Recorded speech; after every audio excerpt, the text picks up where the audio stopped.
الله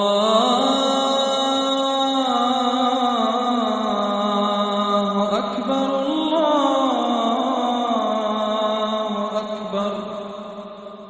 الله أكبر الله أكبر.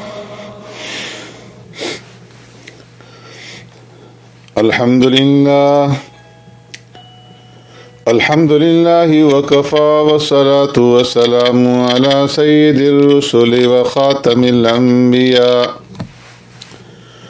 أما بعد فأعوذ بالله من الشيطان الرجيم. بسم الله الرحمن الرحيم.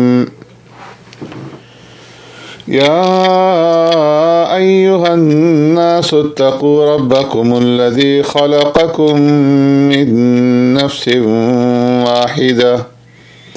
وخلق منها زوجها وبث منهما رجالا كثيرا ونساء. صدق الله مولانا العظيم. معزز سامعین و ناظرین، سورہ نساء مدنی سورت ہے اور یہ سورت 176 آیتوں اور 24 رکوع پر مشتمل ہے۔ عربی میں امرا عورت کو کہتے ہیں اور اس کی جمع نساء ہے،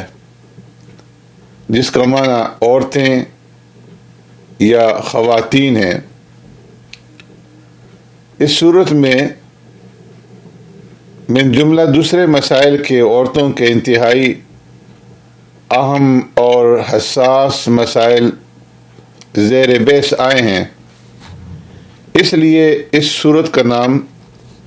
سورۃ النساء رکھا گیا ہے۔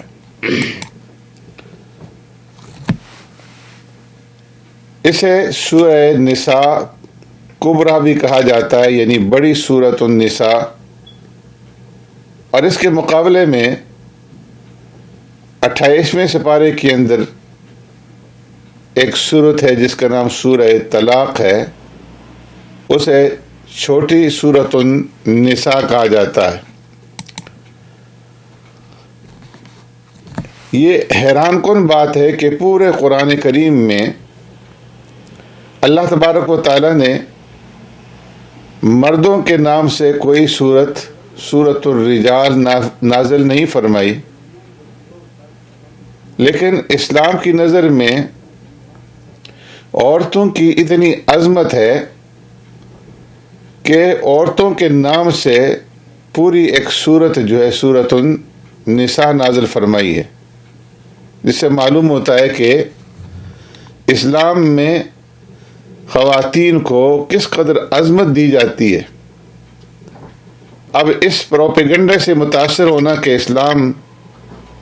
عورت کو عظمت نہیں دیتا، حقوق کا خیال نہیں رکھتا، یہ سراسر ناانصافی ہے۔ بعض NGOs کی طرف سے متعین چند مخصوص خواتین ہر سال عورتوں کی آزادی کے نام پر، میرا جسم میری مرضی کے نام پر جو ہے اب چند سالوں سے اسلامی ممالک کے اندر عورت ڈے مناتی ہیں اور اس کا مطالبہ کرتی ہیں کہ ہمیں حقوق دیے جائیں۔ تو اسلام نے سب سے زیادہ عورت کے حقوق بیان کیے ہیں اور عورت کو عزت بھی دی ہے، مگر کوتاہی ہماری ہے کہ ہم اسلام پر عمل نہیں کرتے۔ یہ سورۃ النساء ترتیبی اعتبار سے چوتھے نمبر کی سورت ہے اور نزولی اعتبار سے 92 نمبر پر ہے، 92 نمبر ہے اس کا نزولی اعتبار سے۔ اس سورت کے اندر خاص طور پر یہ بتایا گیا کہ مسلمان اپنی اجتماعی زندگی کو اسلام کے طریقے پر کس طرح درست کریں، خاندان کے تنظیم کے اصول بتائے گئے ہیں اور اس کے ساتھ نکاح پر پابندیاں عائد کی گئی ہیں، یتیموں کے حقوق متعین کیے گئے ہیں، وراثت کی تقسیم کا ضابطہ مقرر کیا گیا ہے، اسی طرح معاشی معاملات کی درستی کے متعلق ہدایات دی گئی ہیں اور خانگی جھگڑوں کی اصلاح کا طریقہ بتایا گیا ہے، تعزیری قوانین کی بنیاد ڈالی گئی ہے، ایسی عورتوں کا ذکر کیا گیا ہے کہ جن سے نکاح جائز نہیں ہے، اور منافقین کے طرز عمل پر تنقید کر کے سچی ایمانداری کے تقاضے واضح کیے گئے ہیں۔ اسی طرح اس صورت میں یہودیوں، عیسائیوں اور مشرکین کے غلط مذہبی تصورات اور غلط اخلاق اور اعمال پر تنقید کرتے ہوئے ایک طرف تو مسلمانوں کو ایسے مفاسد سے اپنے آپ کو بچائے رکھنے کی تعلیم دی ہے اور دوسری طرف ان گروہوں کو دین کی طرف بلایا گیا ہے۔ چنانچہ اس سورت کے شروع میں رب العالمین نے فرمایا یا ایھا الناس اتقوا ربکم الذی خلقکم،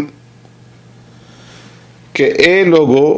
تم ڈرو اپنے پروردگار سے جس نے تمہیں پیدا کیا۔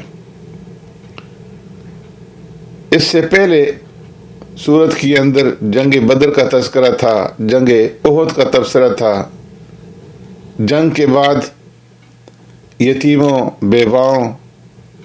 اور لونڈی اور غلاموں کے سوالات سامنے آیا کرتے ہیں، لہذا سورہ نساء میں بیواؤں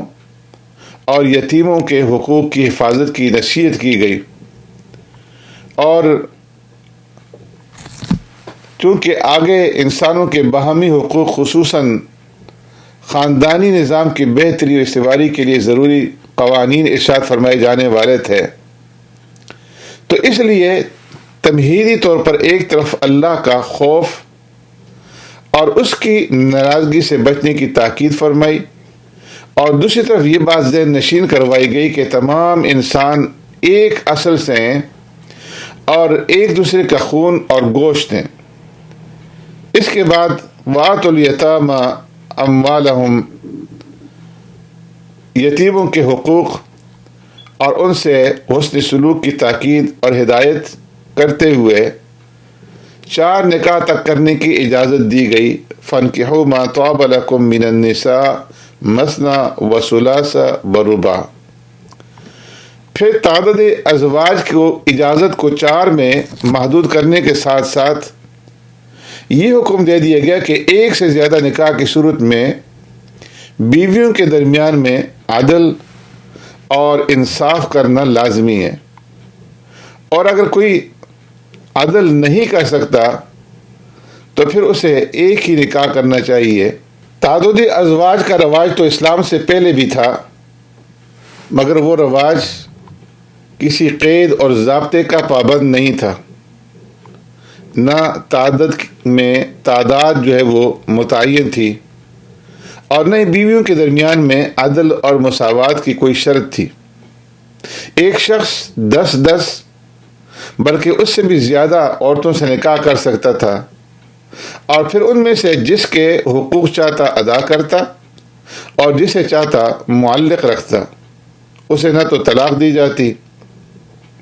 اور نہ ہی اس کی ازدواجی اور معاشی حقوق ادا کیے جاتے،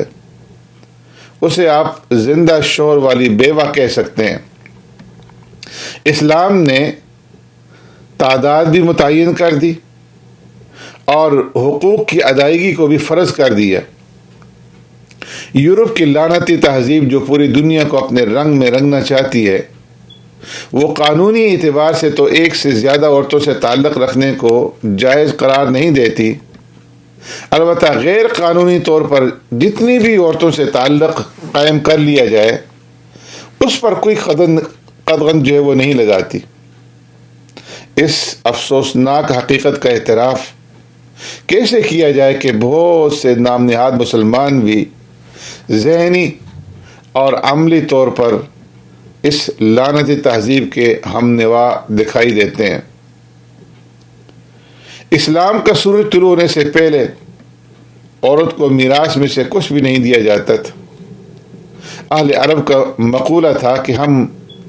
اسے کیسے مال دیں جو نہ گھوڑے پر سوار ہو سکے، نہ تلوار اٹھا سکے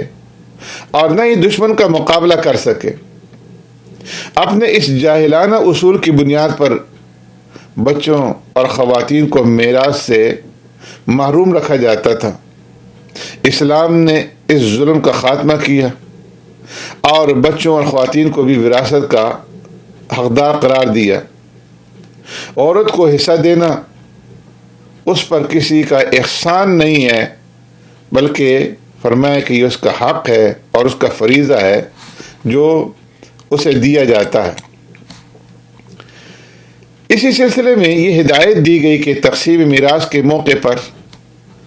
دور و نزدیک کے رشتہ دار اور کنبہ کے غریب اور مسکین لوگ اور یتیم بچے آ جاتے ہیں تو ان کے ساتھ بھی تنگدلی کا معاملہ نہیں کرنا چاہیے۔ وَإِذَا حَضَرَ قِسْمَةَ أُولُو الْقُرْبَى وَالْيَتَامَى وَالْمَسَاكِينِ فَارْزُقُوهُم مِّنْهُ وَقُولُوا لَهُمْ قَوْلًا مَّعْرُوفًا۔ میراث میں شریعت کی روح سے اگرچہ ان کا حصہ نہیں ہے، لیکن وسعت قلبی سے کام لیتے ہوئے انہیں بھی کچھ نہ کچھ دے دینا چاہیے اور ان کی دل شکنی نہیں کرنی چاہیے۔ پھر اس کے بعد یوصیکم اللہ فی اولادکم للذکر مثل حظ الانثیین، اس رکوع کے اندر وراثت کے تفصیلی اصول بیان فرمائے گئے ہیں کہ مرنے والے کے کون کون سے رشتہ دار ترکہ پانے کے، میراث پانے کے مستحق ہیں اور کس کا کس قدر حصہ ہے۔ اسی طرح اگر مرنے والے نے مرتے وقت کوئی وصیت کی ہے اور کچھ قرض بھی چھوڑا ہے تو پہلے اس کے مال میں سے اس کا قرض ادا ہوگا اور پھر وصیت پر عزروِ شرع عمل ہوگا اور اس کے بعد پھر ترکہ جو ہے وہ تقسیم ہوگا۔ ساتھ ہی یہ ہدایت دے دی گئی کہ مرنے والا جو وصیت کرے تو وہ ایسی وصیت نہ ہو کہ جس سے کسی کو ضرر اور نقصان پہنچے، یعنی رشتہ داروں کے شرعی حیثیت سے جو مقررہ حقوق ہیں وہ ضائع نہ ہو۔ اسی طرح قرض میں ضرر رسانی نہ ہو، یعنی محض حقداروں کو محروم کرنے کے لیے مرتے وقت خواہ مخواہ کسی ایسے قرض کا اپنے اوپر اقرار نہ کرے جو فی الواقع اس نے کسی سے لیا نہ ہو، اور اس سلسلے میں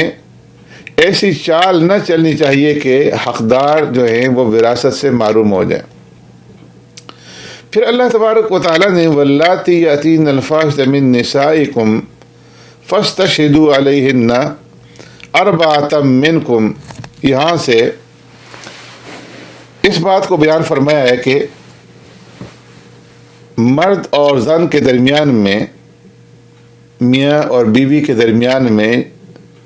جائز جنسی تعلق کی ایک اور صرف ایک ہی شکل ہے اور وہ نکاح ہے۔ اب فرمایا کہ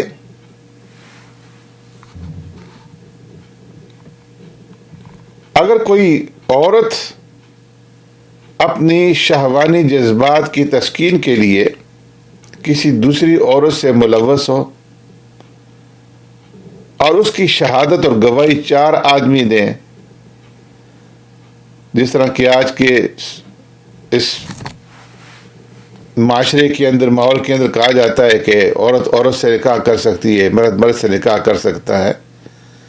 تو اس کے بارے میں اللہ نے فرمایا کہ اگر کوئی عورت اپنی شہوانی جذبات کی تسکین کے لیے کسی دوسری عورت سے ملوث ہو